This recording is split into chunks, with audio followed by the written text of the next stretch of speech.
Bismillahirrahmanirrahim. Assalamualaikum warahmatullahi wabarakatuh. Halo guys, angkatan 67 ya, kalau nggak salah. Sorry, bukan 67, 65 ya. Karena Ibu juga ngajar di kelas 10, Ibu lupa-lupa ingat, mohon maaf. Baiklah, pertemuan kita kali ini akan membahas tentang good governance. Apakah yang dimaksud dengan good governance? Good governance adalah tata pemerintahan yang baik. Kalau kita lihat dari judulnya aja itu sudah mengandung konotasi yang positif dong. Nah, apa sih good governance itu? Yuk kita bahas, check it out. Nah, adab dulu, baru ilmu. Ayo kita berdoa terlebih dahulu. Berdoa di dalam hati menurut agama dan kepercayaan masing-masing. Berdoa dimulai.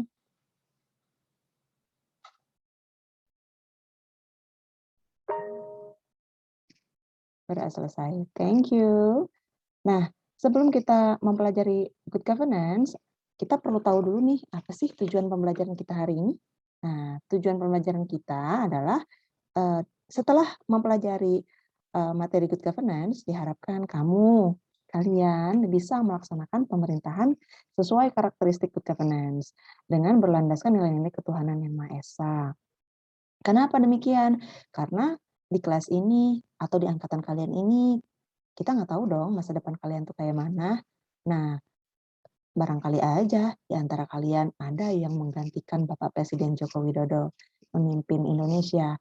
Atau barangkali juga di sini para cewek-cewek ada yang mau menggantikan atau ada yang terpilih menggantikan Ibu Retno Marsudi. Maka ketika kamu duduk dalam kursi pemerintahan, kamu harus melaksanakan pemerintahan sesuai karakteristik good governance dengan berlandaskan nilai-nilai ketuhanan yang Maha Esa. Yang kedua, nih kamu orang, yang kedua itu harus berperilaku jujur dalam pelaksanaan pemerintahan sesuai karakteristik governance. Nah, berperilaku jujur ini kan sudah menjadi barang langka ya. Jadi sebetulnya nggak cuma dalam pelaksanaan pemerintahan sesuai karakteristik good governance aja sih, kamu juga diharuskan berperilaku jujur dalam kehidupan sehari-hari, terutama jujur terhadap perasaan kamu. Yang ketiga, menganalisis pelaksanaan pemerintahan sesuai karakteristik good governance. Yang keempat, menyaji hasil analisis tentang pelaksanaan pemerintahan sesuai karakteristik good governance. Nah, poin 3 dan poin 4 ini ada hubungannya nih sama pekan tugas. Silahkan kita pelajari materi good governance dan pada saat pengumpulan tugas nilainya perfecto, luar biasa. Mari kita lanjutkan. Pokok pembahasan kita kali ini tentang perintah, tentang pemerintah, pemerintahan, konsep tata kelola pemerintahan, kemudian perbedaan antara pemerintah dengan pemerintahan, dan ciri-ciri good governance. Ada 7 poin ya, kurang lebih. Yuk disimak baik-baik. Nah, pengertian pemerintahan adalah mulai dari kata perintah. Perintah adalah kata kerja, melakukan sesuatu. Nah, kalau pemerintah, apa sih pemerintah itu? Pemerintah itu adalah kekuasaan untuk memerintah suatu negara. Nah, kalau dengan pemerintahan, pemerintahan itu apa toh? Pemerintahan adalah perbuatan, cara, hal, dan urusan memerintah. Nah, kalau good governance sesuai tema besar kita kali ini, artinya adalah tata kelola pemerintahan yang baik. Oke, guys. Nah, pemerintahan merupakan suatu organisasi yang di dalamnya diletakkan hak untuk melaksanakan kekuasaan pemerintahan tertinggi atau berdaulat. Itu kata ahli yang bernama C.F. Strong. Nah, pemerintahan dalam arti luas itu merupakan sesuatu yang lebih besar dari sekedar suatu badan atau kementerian, gitu ya. Di dalam pemerintahan terdapat badan, lembaga, atau kementerian. Jadi pemerintahan ini adalah something yang lebih besar dari badan atau kementerian. Oke. Nah, kira-kira karena Indonesia menganut sistem pemerintahan presidensial, kekuasaan legislatif, eksekutif, dan yudikatif masing-masing memiliki hubungan dong satu sama lain. Nah, bagaimana nih pelaksanaan pemerintahan Indonesia? Kemudian, apakah pelaksanaan pemerintahan di Indonesia sudah sesuai dengan karakteristik good governance? Dalam menjalankan pemerintahan, sikap apa yang perlu ditetapkan agar pemerintahan dapat berjalan dengan baik? Apakah good governance itu?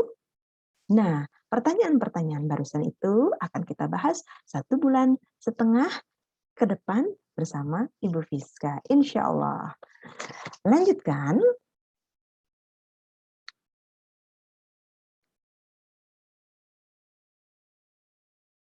Oke.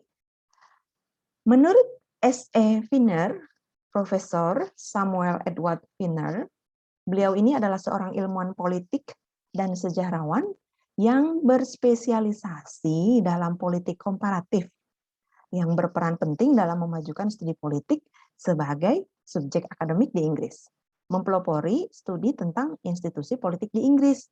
Nah, menurut beliau ini, government atau pemerintah punya 4 arti. Apa aja sih artinya? Yang pertama, menunjukkan kegiatan atau proses memerintah, yaitu melaksanakan kontrol atas pihak lain. Siapa sih yang dikontrol oleh pemerintah? Yang pasti rakyatnya dong ya. Dalam suatu pemerintahan, ada yang memerintah, ada juga yang diperintah. Yang memerintah adalah pemerintah, kalau yang diperintah adalah rakyatnya. Yang nomor 2, state of affair, menunjukkan kegiatan atau proses kenegaraan. Jadi ini hubungannya antara negara satu dengan negara lain, seperti menjalankan kerjasama bilateral, multilateral, regional, atau melaksanakan perjanjian ekstradisi. Ini hubungannya lebih kepada hubungan antara satu negara dengan negara yang lain. Nomor 3, menunjukkan pejabat-pejabat yang dibebani tugas. Nah, pemerintah itu tidak mungkin kepala negara melaksanakan pemerintahannya seorang diri. Nah, kepala negara ini pasti dibantu oleh pejabat-pejabat yang dibebani tugas untuk mengelola pemerintahannya. Yang keempat, menunjukkan cara, metode, atau suatu masyarakat tertentu yang diperintah. Itulah dia pengertian pemerintah menurut S.E. Wiener. Nah, kemudian kita lanjutkan lagi ya. Peran pemerintah. Nah, peran pemerintah ini ada 3. Yang pertama, organisasi yang mengatur dan memimpin negara. Apa sih maksudnya itu? Nah, pemerintah itu mesti ada dalam suatu negara. Kenapa mesti? Karena kalau suatu negara tidak ada pemerintah, berarti negara tersebut hanya disebut sebagai bangsa. Nah, kalau bangsa tidak memiliki pemerintahan, maka akan dengan mudah diintimidasi oleh bangsa lain yang memiliki pemerintahan sistematis. Maka dari itu, organisasi yang mengatur dan memimpin negara itu merupakan peran utama pemerintah. Yang kedua, menegakkan hukum dan memberantas kekacauan. Kenapa demikian? Karena peran pemerintah di sini adalah untuk mengamankan dan menjaga masyarakat serta kedaulatan di negaranya itu. Nah, contohnya adalah dalam suatu bangsa terdiri atas individu-individu yang berbeda kepentingan, yang memiliki kehidupan yang berbeda juga, dan cara pemenuhan kebutuhannya juga berbeda-beda. Nah, karena perbedaan itu tadi, banyak akan rentan menimbulkan kekacauan. Maka dari itu, pemerintah berperan menegakkan hukum dan memberantas kekacauan. Oke, Ibu tanya, menurut kamu hukum dulu atau kasus dulu? Yang pasti kasus dulu dong ya, baru dibuat hukumnya. Supaya apa? Supaya tidak terjadi kasus yang lama. Oke, sampai situ. Yang ketiga, mengadakan perdamaian dan menyelaraskan kepentingan-kepentingan yang bertentangan. Kenapa demikian? Karena dalam membuat suatu kebijakan oleh pemerintah, itu pasti akan menimbulkan pro dan kontra. Apalagi di tengah-tengah masyarakat yang heterogen seperti di Indonesia. Maka di sanalah peran pemerintah harus mampu mengadakan perdamaian dan menyelaraskan kepentingan-kepentingan yang bertentangan supaya Indonesia tetap aman, nyaman, damai, dan sejahtera. Jadi nih, pemerintah itu merupakan salah satu unsur konstitutif negara. Peran pemerintah antara lain sebagai organisasi yang mengatur dan memimpin negara. Nah, kemudian tanpa pemerintahan tidak mungkin ada negara itu. Kemudian tidak mungkin juga negara dapat berjalan dengan baik. Jadi, menurut Hukum Tata Negara Republik Indonesia, pemerintah adalah terdiri atas presiden, wakil presiden, dan para menteri. Kenapa demikian? Karena presiden, wakil presiden, dan para menteri merupakan lembaga pelaksana kebijakan-kebijakan yang ditetapkan oleh tiga lembaga yang lainnya. Maaf, dua lembaga yang lainnya, legislatif dan yudikatif. Demikian. Nah, konsep good governance mengacu kepada proses pencapaian keputusan dan pelaksanaannya dapat dipertanggungjawabkan secara bersama. Contoh, di era COVID-19 seperti sekarang ini, ya sangat berdampak banget kepada setiap sektor, terutama sektor ekonomi, apalagi yang ekonominya menengah ke bawah. Kasihan dong. Maka dari itu, pemerintah dengan cepat dan tanggap harus segera menyelesaikan pandemi ini. Nah, supaya tidak berkelanjutan krisisnya. Gimana caranya? Pemerintahan yang tiga tadi nih, presiden, wakil presiden, dan para menteri melakukan suatu musyawarah untuk mencapai mufakat. Nah, setelah mencapai mufakat, keputusan tersebut dilaksanakan, diimplementasikan kepada masyarakatnya. Nah, pada saat pengimplementasian keputusan tersebut, ternyata di lapangan banyak ditemukan pro dan kontra, banyak juga ditemukan masalah-masalah akibat dari keputusan tersebut. Nah, dalam pelaksanaannya tersebut, maka harus dipertanggungjawabkan bersama-sama. Kita tidak bisa tuh hanya menyalahkan kepala negara saja. Wah, ini kepala negara salah mengambil keputusan. Tidak bisa kita seperti itu, karena hasil keputusan tersebut sudah diambil berdasarkan musyawarah dan mufakat. Maka apapun yang terjadi pada saat pelaksanaannya harus ditanggung bersama-sama dan diperbaiki juga bersama-sama.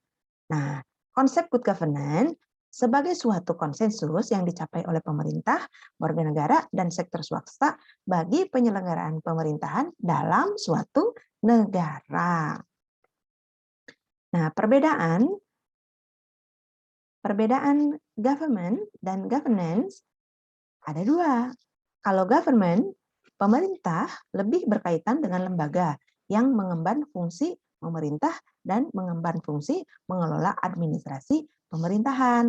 Nah, contohnya adalah misalkan presiden dan wakil presiden. Nah, keduanya ini merupakan lembaga eksekutif. Lembaga eksekutif berarti sebagai lembaga pelaksana suatu kebijakan yang sudah dibuat oleh lembaga legislatif. Begitupun dengan lembaga yudikatif. Lembaga yudikatif ini adalah lembaga yang berhubungan dengan hukum. Nah, lembaga yang berhubungan dengan hukum ini memiliki peran juga untuk mengevaluasi jalannya pemerintahan bersama dengan lembaga legislatif. Seperti itu. Lanjut, konsep merujuk pada kepala pemerintahan dan perangkatnya. Nah, kalau governance di sini adalah tata pemerintahan, lebih menggambarkan kepada pola yang berhubungan sebaik-baiknya antar elemen yang ada. Misalkan polanya antara lembaga legislatif dengan lembaga yudikatif seperti apa sih? Nah, masing-masing ini adalah memiliki dapur yang beda-beda, tapi mereka saling berhubungan satu sama lain dan memiliki tujuan yang sama, yaitu memajukan negaranya. Nah, kemudian konsep merujuk pada pola hubungan antara pemerintah, kelembagaan politik, kelembagaan ekonomi, dan kelembagaan sosial dalam upaya menciptakan kesepakatan bersama menyangkut proses pengaturan pemerintahan. Seperti itu. Lanjutkan. Hubungan government dan governance. Nah, hubungannya mereka ini seperti apa sih? Kalau kalian hanya ingin menciptakan pemerintah yang baik, maka tata pelaksanaan pemerintah yang baik belum tentu dapat tercipta. Contohnya, jika Indonesia ingin disebut oleh dunia sebagai negara yang maju, caranya gampang, menghalalkan segala cara. Bisa. Maksudnya dengan bagaimana? Misalkan dengan menghalalkan narkoba, kita jual beli narkoba, atau menghalalkan minuman-minuman keras, memproduksi minuman keras, lalu bisa diekspor ke luar negeri. Nah, seperti itu adalah hal-hal yang kurang terpuji, apalagi bagi negara Indonesia kita ini. Nah, kenapa demikian? Gitu. Karena tujuannya adalah ingin menciptakan pemerintah yang baik. Nah, pemerintah yang baik. Tapi belum tentu, tetap pemerintahan yang baik juga belum tentu bakal tercipta. Atau pernah juga nih kejadian di masa Orde Baru. Bapak pembangunan kita sangat berupaya banget dalam menjaga ketahanan sandang, pangan, dan papan masyarakat Indonesia. Tetapi caranya ada beberapa juga yang salah, sehingga di akhir kepemimpinannya banyak ditemukan kasus-kasus korupsi. Nah, itu dia yang dimaksud dengan kalau kamu cuma menciptakan pemerintahan yang baik, maka tetap pemerintahan yang baik belum tentu dapat tercipta. Nah, yang kedua, kalau yang diciptakan adalah caranya tata pemerintahan yang baik, maka pemerintah yang baik juga pasti akan tercipta. Gitu. Karena dalam penciptaan tata pemerintahan yang baik telah dilakukan upaya pelibatan semua kelembagaan dalam proses pemerintahan. Atau analoginya kayak gini deh. Misalkan kamu punya sepetak sawah, kamu memerlukan beras untuk dimasak jadi nasi. Tapi yang kamu tanam dalam sepetak sawah itu adalah rumput. Kira-kira akan tumbuh padi atau tidak? Tidak dong ya. Tapi kalau kamu punya sepetak sawah, lalu kamu membutuhkan beras untuk dimasak menjadi nasi, untuk kamu makan sehari-hari bersama keluarga kamu. Lalu kamu berinisiatif menanam padi pada sepetak sawah tersebut. Nah, sepetak sawah tersebut digarap dulu, kemudian ditanami benih dulu, kemudian dipisah-pisah benihnya, dipilih bibit yang unggul. Nah, kemudian pada saat padi tumbuh, maka rumput pun akan tumbuh. Nah, seperti itulah hubungan government dan governance. Gitu deh ceritanya.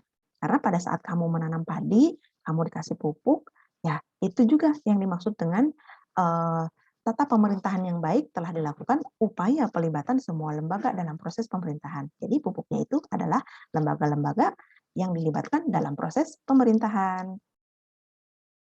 Lanjutkan. Pengertian good governance. Ada banyak pengertian good governance menurut ahli, hanya Ibu cantumkan beberapa saja ya. Nah, di antaranya adalah menurut Sarinah dan kawan-kawan dalam buku Pendidikan Pancasila dan Kewarganegaraan tahun 2016. Good governance sebagai suatu kesepakatan menyangkut pengaturan negara yang diciptakan bersama oleh pemerintah, masyarakat, dan swasta untuk mewujudkan kepemerintahan yang baik secara umum. Jadi, menurut Sarinah dan kawan-kawan, good governance adalah suatu kesepakatan menyangkut pengaturan negara. Lanjut, menurut Peraturan Pemerintah Nomor 101 Tahun 2000, good governance adalah pemerintahan yang mengembangkan dan menetapkan prinsip-prinsip profesionalitas, akuntabilitas, transparansi, pelayanan prima, demokrasi, efisien, efektivitas, supremasi hukum, dan dapat diterima oleh seluruh masyarakat Indonesia. Lebih detail dong ya kalau menurut Peraturan Pemerintah Nomor 101 Tahun 2000, tepat sasaran. Berikutnya, pengertian good governance menurut Lembaga Administrasi Negara dan Badan Pengawasan Keuangan dan Pembangunan. Good governance merupakan suatu proses penyelenggaraan kekuasaan negara. Sepakat. Karena itu, melaksanakan penyediaan public goods dan service. Itu penyediaan public goods dan service.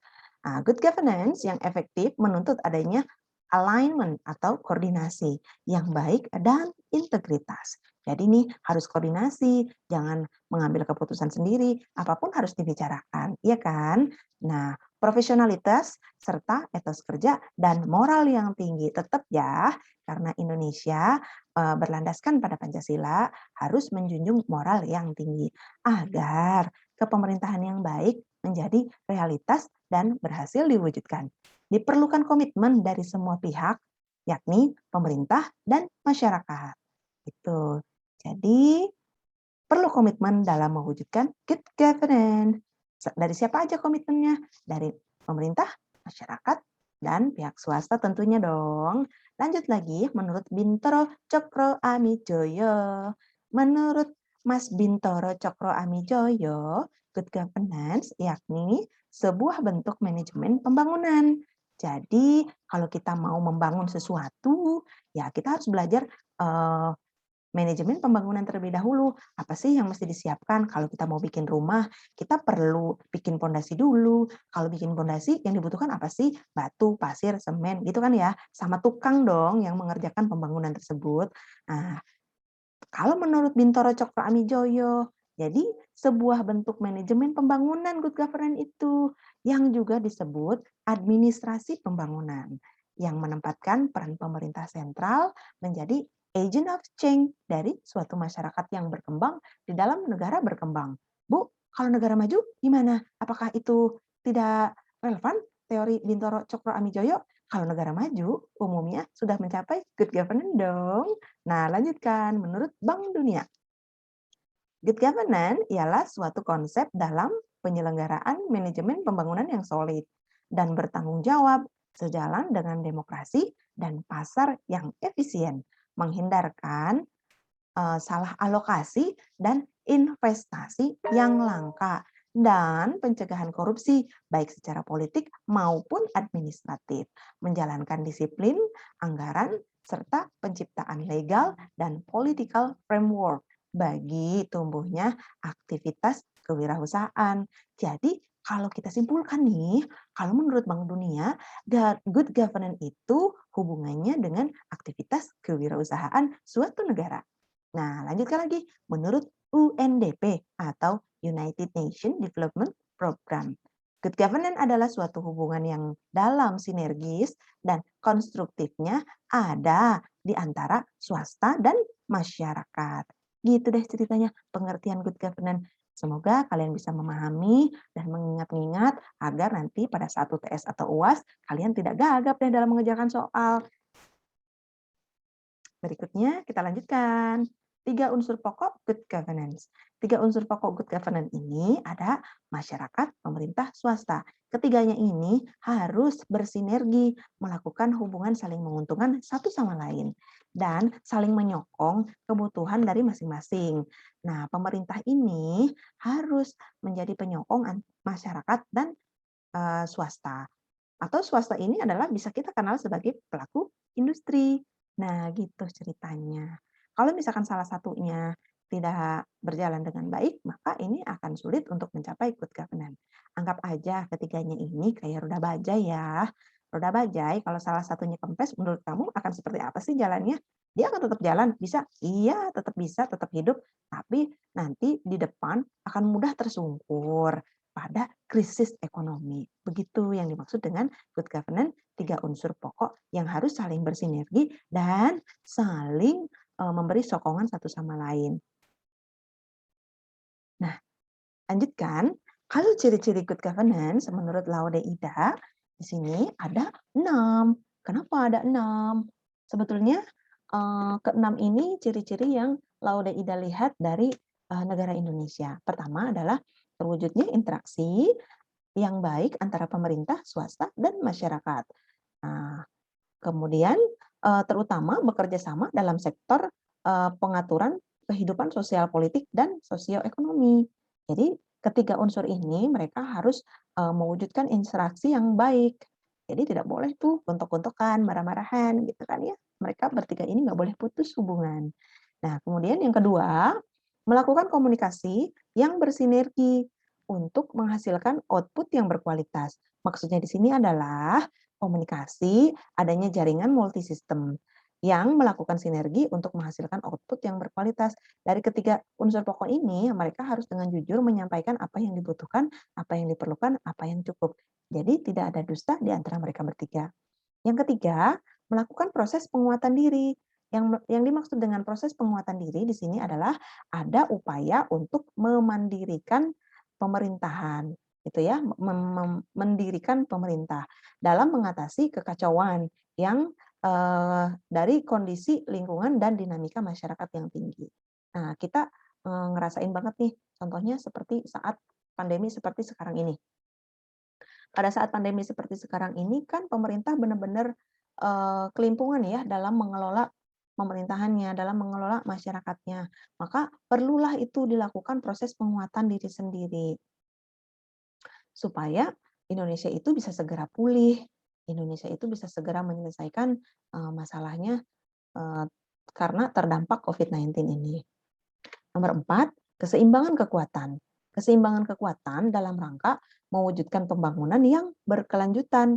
Ketiga elemen yang dimaksud tadi adalah pemerintah, masyarakat, dan sektor swasta yang ada menciptakan dinamika, kesatuan, dan kompleksitas, harmoni, dan kerjasama. Jadi ketiganya ini mereka harus seimbang kekuatannya. Supaya apa? Supaya negara kita menjadi negara yang bersatu meskipun dalam keadaan yang kompleksitas dan tetap memiliki harmoni serta kerjasama yang baik dalam mewujudkan negara good governance. Berikutnya, independensi. Yang dimaksud dengan independensi di sini adalah menciptakan saling ketergantungan yang dinamis, ya, yang dinamis mengikuti perkembangan zaman antara pemerintah, swasta, dan masyarakat melalui koordinasi dan fasilitasi. Ketiga elemen ini harus saling mensupport, harus saling memberikan fasilitas dan juga berkoordinasi ketika terjadi perubahan-perubahan dalam suatu pemerintahan, perubahan-perubahan zaman dalam suatu negara. Yang keenam adalah demokratis. Kenapa demokratis dimasukkan? Karena pemerintahan yang demokratis merupakan landasan terciptanya tata pemerintahan yang baik atau terciptanya good governance. Nah, pemerintahan yang demokratis menjalankan tata pemerintahan secara terbuka terhadap kritik dan kontrol dari rakyatnya. Seperti itu. Kalau memang ada yang kurang jelas, silakan kamu tuliskan pertanyaan kamu di kolom komentar Google Classroom dan juga bisa melalui WhatsApp langsung. Boleh kamu minta WhatsApp Ibu kepada ketua kelas kamu. Terima kasih atas perhatiannya. Wabillahi taufiq wal hidayah. Assalamualaikum warahmatullahi wabarakatuh.